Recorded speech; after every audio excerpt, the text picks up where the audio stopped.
fun times running into Bend to dump the black water. Again, what's today? Wednesday? Last time I did this was last Friday? Yep, good times.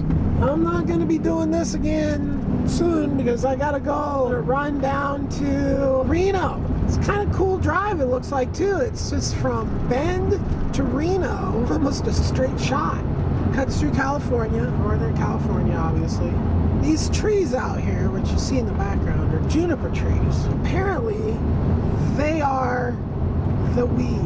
There's a lot of open area out here where you can just go take all the freaking junipers you want. What that means is if I spend the money on this other machine, the wood gasifier, then I can have is basically an unlimited supply of freaking gas. And I can run generators, cooking, just like propane. Compress it, just like the biofuel that I'm going to be making. It's all part of the septic system or the sewage treatment plant. But this is just like another thing, you know, because to come online on, like right now, so what got me on this whole thing was a lot of trash, right?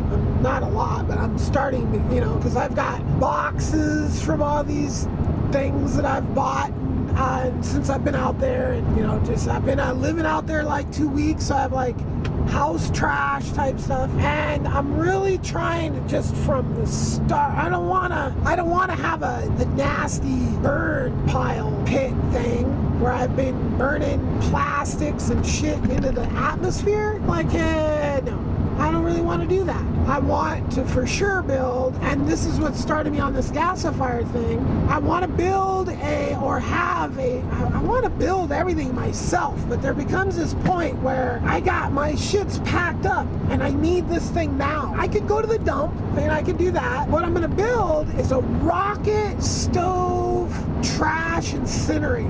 And then I was looking at other types of things to get heat capture off that. So I started thinking, you know, like the top of it, I could literally have options.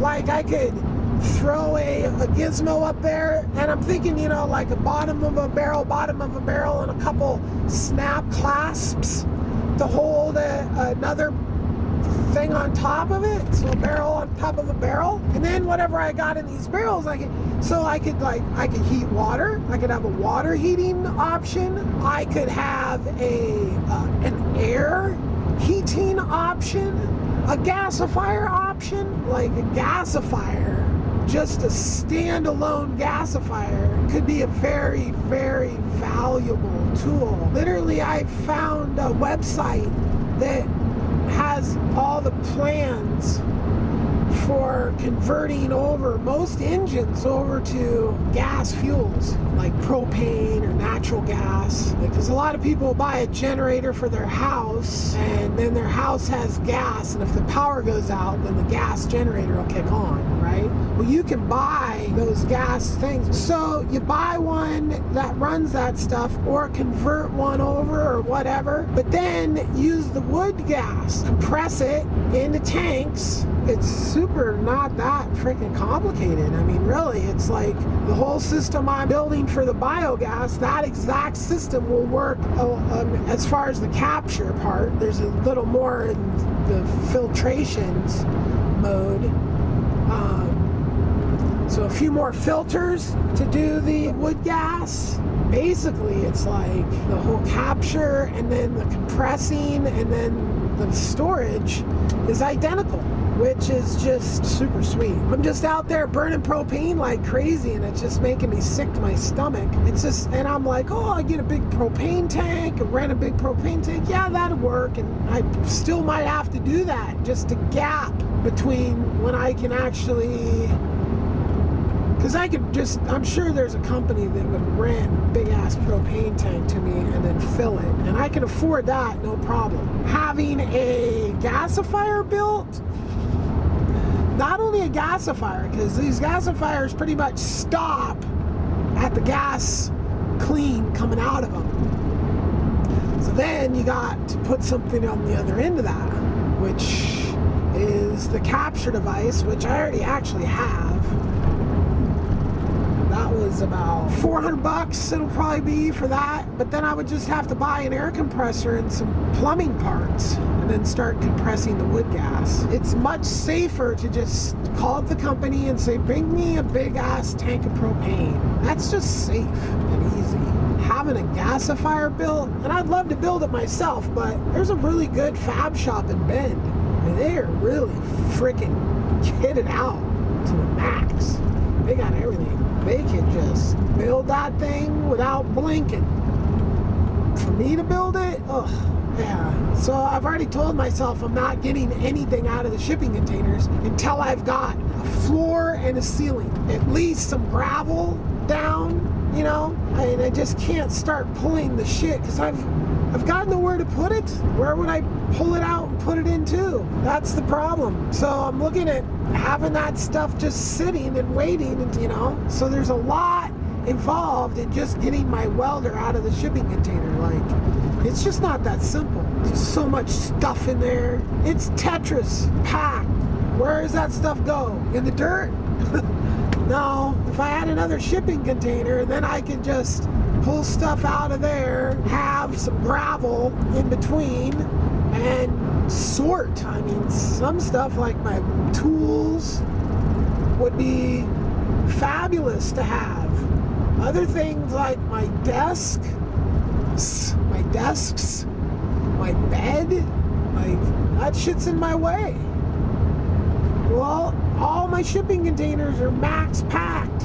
I don't have any other area. It's difficult. And I realized that unless I go into some sort of a bid war with these companies on my invention, and then in that bid war that the companies offer up some sort of upfront money, I mean, in that super rare occasion, other than that, by the time the company gets this stuff, we communicate enough for them to make a prototype, and then test a prototype, remake it with the improvements, manufacture, advertise, distribute. We're not talking about I'm going to be getting any kind of money anytime soon for this. No time soon at all. I think I'd be lucky within a year. I'm not known for my luck. Anyway, the drive to Bend is a lot slower as far as like the curves and stuff. The distance might be identical. Honestly, the whole difference might be the fact that you have to slow down for all these curves. Because going to Prineville is like very little under 65 miles an hour. Bend is about 1,000,000 times better than Prineville. I just loathe the days that I have to go to Prineville. I say I'm sure Prineville feels the same way about me. Wow, okay, so this story is not for people who are squeamish.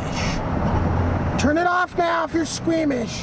So I'm dumping the Blackwater tank out of the back of the truck, and the little provided thing in the kit, and the thing didn't like each other too much. So all of a sudden everything started coming out onto the ground around. I think that's called a biohazard. I've smelled so much shit today I don't feel so good. I don't think shit smelling is good for me. Just letting you know.